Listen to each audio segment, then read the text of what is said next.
Welcome back to the channel. In this video, I will show you how you can download WhatsApp for PC. So let's get started. The first thing you need to do is go to your search bar and type Microsoft Store.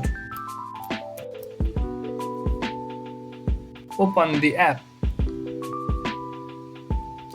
After opening Microsoft Store, go to the search bar and type in WhatsApp.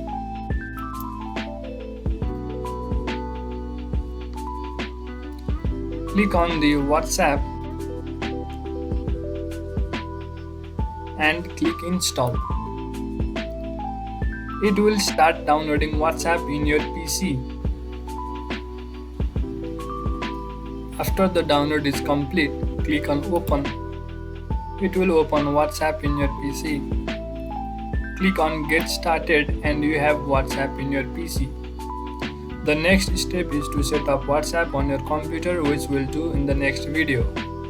Thank you for watching and make sure to subscribe to the channel.